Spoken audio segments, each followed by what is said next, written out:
Hello, my name is Jasmine Lee, and I am Not Your Mama's Astrologer, posting on Sunday. Are you proud of me or what? I'm a little proud of me, and I'm doing it because it's a big, energetic, full moon Monday. And so I wanted you guys to have like some notice. I wanted to do it on Sunday. So it was like, yo, yo, yo, there's something going on. And it's kind of a big deal because Aries fancies itself as kind of a very big deal. So, you know, when we have full moons, and as I've said, what's interesting now going into this new cycle where for the next 2 years, instead of starting with new moons and building up to full moons, we now start an energy cycle full and drip down into new moon. And that's going to be going on for a couple of years. So I want you guys to feel into this one because I think you'll notice a difference. I'm already feeling it tonight, this feeling of fullness, the feeling of ripeness before I've even had the chance to take apart what that's going to mean for me, before I even know how I'm going to pare down this energy to use only what is for my best and highest good. So in our life for the next couple of years, we might be feeling like, gosh, I just have to go with the flow more. I have to feel the fullness to know where I need to pare down. I think of, wisteria that grows wild and blackberry bushes and these foliages that just take over and they get to be so big, like it's such big energy. And then over time, you must continue to trim, you must continue to pare down, you must continue to take away so that you're left with the most important. And so that's kind of how we're going forward in the next couple years of our lives. And it starts tomorrow with a full moon in Aries. And I think since it's one of the first ones, we're not going to feel all the way ready. Aries is impatience incarnate. So we might be waking up or we might be feeling it right now where we feel full, where there is all of the sudden bigger things going on around us and we don't have the tools because we didn't build up to this energy. It was just energy that came on the scene. And so as I say, it's going to be about the paring down. It's going to be about the taking the fullness of you, the fullness of what each full moon is going to bring to us. We've got cycles to work through this of when we come to the table full. How do we digest properly? That's what I think of. I'm thinking about paring down the foliage, and I'm thinking about how I am digesting, how you are spiritually digesting what is being brought to the table right now, because I honestly feel like the world just gets faster and faster, and AI isn't helping. It's making everything faster and faster. And if we keep getting presented with supersized quantities of maybe what we said we wanted, or maybe surprises or anything, then it becomes this internal ask of, am I taking more than I need?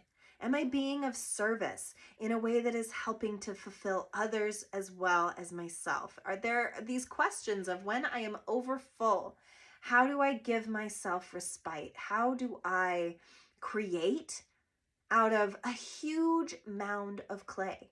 We're not just talking little bits, it's big bits. It's big bits because it wants us to pare it down into what we didn't even know we had in mind. And that to me is serendipity moments.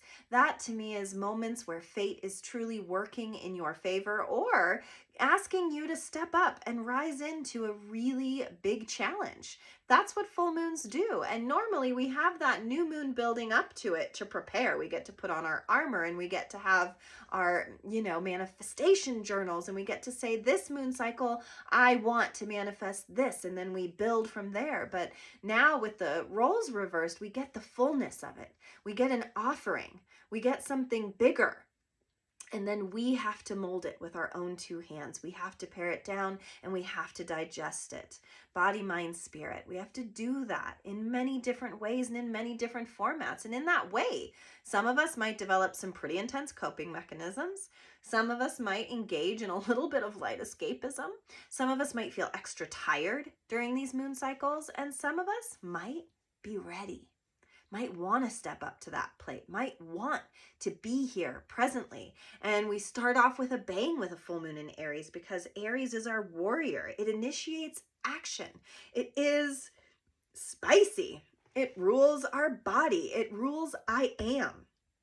And so, having a full moon check-in of what are you? Well, I am, fill in the blank for yourself. I want you to do that tomorrow. I want you on a stick-it note to write I am and put a word on it. Put a bird on it, put a word on it. Put a word to what you are this month. And that is the fullness. It is what you are in your fullest state. What are you this month? I am. And then I want you to use that as a tool, use that as a guideline to then start paring down the noise around you, the things that aren't serving this I am, the opportunities that could elevate this I am. It's almost like the signs are going to be everywhere, and you just have to know what signs you're looking for, because you are what? I am what? I'm having this inside my very being right now. What am I trying to be? I know that I'm trying to be a teacher. I am trying to be a guide. I am trying to be someone that gently takes your hand, or maybe not so gently sometimes, and guides you somewhere. And if I am a guide, then when I get asked and called to do guiding, even if it's not in the framework that I thought I would be practicing in, or that I thought would work for me, or that I thought would be better, I still have to say yes to that call, because truly I am a guide. And if I am a guide, then when guide-like things come into my existence, I say yes. And so in that way, I'm starting full and reevaluating and tapering down and committing to what it is I am this month. And with a full moon in Aries, we're experiencing that axis of Libra. We're in Libra season. It is about justice and love and partnership and connection.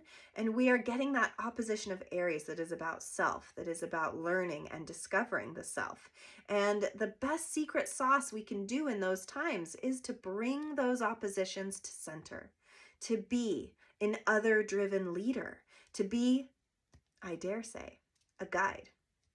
So here we are. It's spicy. It's a big way to start the week. And so take care of yourself. Drink water, go on walks, exercise that shit out, because it's going to be very important to maintain good energy levels and good flow, because there's going to be big asks at the beginning of this week there, because then it's not only that, it's like, first we have this full moon in Aries. Also, Mercury is going into Scorpio, and Scorpio don't play. Scorpio is not jokey at all. Scorpio means it. Scorpio is our authenticity, our darkness, our shadow, the death cycle, inheritances, sexuality, trauma.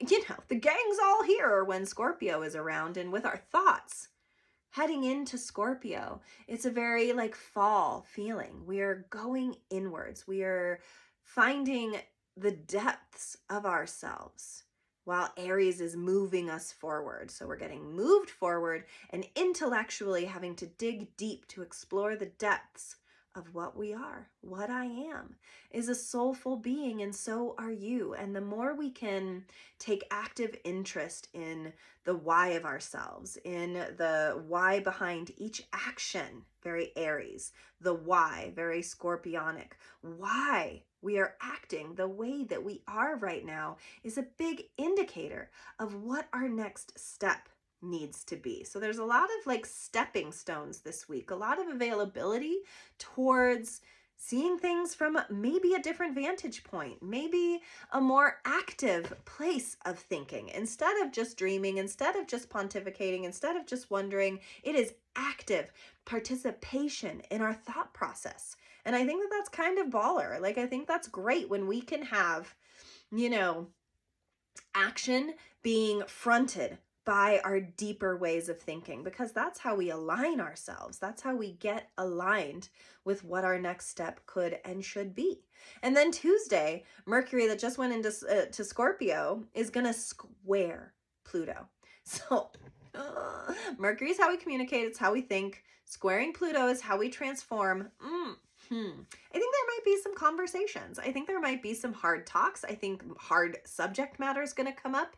I think there's going to be some conundrums. I think there's going to be some hardship. I think there's going to be some growing pains. And don't be the one to stay silent. Have these conversations. Have these tough talks. Be righteous. Be vulnerable. Be available. Because this Aries energy and this Scorpio energy wants availability. It wants to be able to do the damn thing. It wants to be able to have the damn conversation already. Like, stop thinking about it. Stop talking about it. Actually act with intention. Vocalize and then put forth your active intention behind it.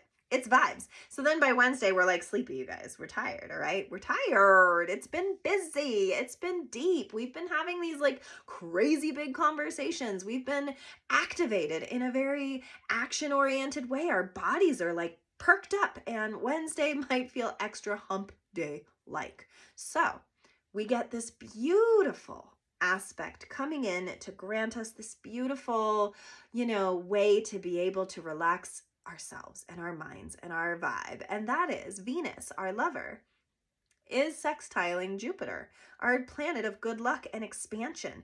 And Jupiter makes anything that it's touching bigger. So if it's having a positive aspect with Venus, our love and our connection sector and our beauty and our art and our music and our poetry, and it's making it bigger. Well, I love that for us because we've done a lot of hard work already and it's only Wednesday. And so the Venus sextiling Jupiter is saying, now let's connect. Now let's connect the dots. Now let's connect what's been coming up with how I take your hand and guide you through it and guide me through it. And it's a gentler time. It's a time to be able to have compassion. Venus is in Virgo, which it's not always very comfortable in. It's of service. And Jupiter is in Cancer, which is the nurturer. So it's being of service to each other in a nurturing way. How can we take care of each other better? How can we nurture each other fuller? How can we rest together and say it's all going to be okay? Even if it's all going to shit, you guys, because who knows? I mean, aliens are supposed to be here in November. I need to do another Bob video soon because the freaking articles are dire. They're so intense. And why is that? Probably because every movie we've ever made about aliens ever has been like negative. Either we're being negative or they're being negative. And it's like, maybe it's not negative. Who knows? But anyway, there's a lot going on. Extraterrestrial, aside. And so how do we unlock a new part of our hearts, a new part of our center, a new part of just the desire, the want to be here right now together? An Aries full moon promotes presence. An Aries full moon presents our warrior to us and says, are you going to say yes to that? Are you going to take action to that? And then Tuesday, we talk about it and we take it apart, and Pluto wants to transform it and kind of like mess it all up and say, do you still want it? But do you still want it? And then Wednesday we say, I love this. I love being here with you. I love the mess. I love that nothing is ever as I ever thought it would be, and yet I can still be here, grateful with you in this moment together. It is a time where we can be grateful. It is a time where we can open our compassion sector. It is a time to forgive, and it is a time to understand each other deeper, clearer, better. Why do I throw aliens into the mix? Because maybe that is a misunderstanding too. Maybe there are so many ways we're interpreting ourselves and each other and the aliens and the stars and the sky. Maybe it's all just one big misinterpretation. And for one day, this Wednesday of Venus sextiling Jupiter, we can say it doesn't even matter because they're just thoughts anyway, because they're just things that I do anyway. But it doesn't matter. Because if we all believe that we come from love, we are love, then love is here, even in the hard times, even in the big times, even when everything is about to change, even when we are asked to strap on our warrior armor and go into battle for ourselves, for others, for our people, for whatever, that's still, if the intent is love, then we'll never lose inside of our hearts. Whatever we're fighting for, if it's not from a deep place of love, well, then that's just history. History has a very unloving past, And you know what they say about the history and it repeating itself and stuff. We can be the warriors of change by refusing to not acknowledge love, to not have it in the room with us, to not always have it between us, even when we're having a fight, even when we're disagreeing, even when we don't see eye to eye. Maintaining the thread, the cord, the love is how we overcome great tragedy, is how we overcome great change, is how we anticipate and can move forward and past great griefs in our lives, great hurts, or hard moments, is how we hold the love. And so we get that reward on Wednesday. We just get a little bit of love. We get a little bit of, desire to care and be cared for in return. And I like that for us. It's a good feeling. It's friendship. It's connection. It's our spirit guides maybe showing us a little bit of ourselves because we did the hard work at the beginning of the week and we're very tired, but we get shown something that really matters, that really helps, that really sets us in a good way. And so then, Saturday we come into the weekend and it's a very clarifying day. Wednesday might have been like, yes, I want to go and I want to hang out and I want to be with you and I want to be friends and I want to make love and I want to write letters and I want to do this. And then we get to the weekend and we're like, oh, damn, I can't just go party. I have all this stuff to do because this Venus that's in Virgo, very particular, very action oriented, very check off the list, is opposing Saturn in Pisces, like our timekeeper, our scorekeeper, our get back to work.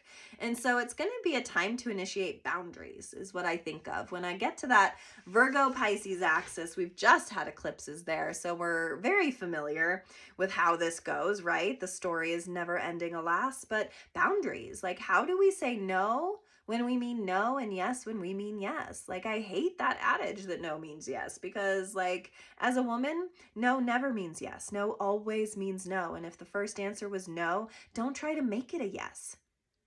Or conversely, because Wednesday we be all full of love, we say yes to all of these things that actually we really didn't mean. And so the weekend we got to backtrack a little bit. We got to say, bitch, I got to do my laundry. I gotta meal prep for the week. I've got to sleep in. I've got to not go do this thing. I've got to get myself organized and prepared. That preparedness is the way that we combat that Venus-Saturn opposition because we can still go have fun. We just have to get our work done too. So it's like a checking off list. Did you get your ducks in a row? Are you ready for next week? And now that you are ready, do you actually want to go do that thing or do you want to Netflix and chill? So, it's a good time to assert boundaries. It's a good time to have no mean no because don't say no if you don't mean no, and don't say yes if you don't mean yes. I think that oftentimes we become very pleasing in our lives because that is a go with the flow, easier assertion, but we end up tying ourselves in knots of obligation because we end up saying yes to things that maybe we didn't want to all the way. And methinks at the beginning of this week, there's enough going on. There's enough activations going on where you don't need to activate yourself anymore, okay? You're activated. Ooh. I love the card. The card that I picked is Blessed, and it is this lady. Is she she's got a seashell. There's a face in the seashell. I don't know what's going on in the picture, honestly. It's like a fairy, and she's riding a seashell with a face. It's all pinks and purples and beautiful sunsets, and there's leaves and stars. The gang's all here of sweetness. There's some weird little string coming off. But the word is blessed. That truly we're blessed to be here.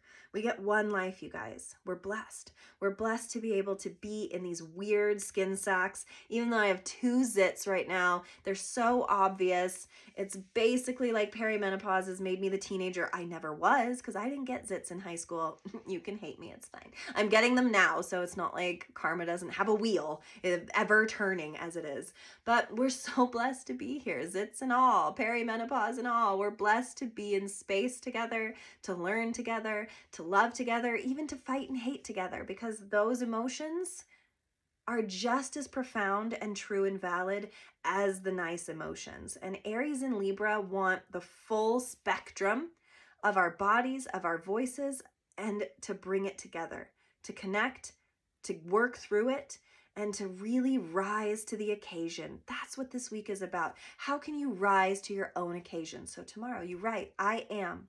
And what are you? I am. To me, this week, I am a guide.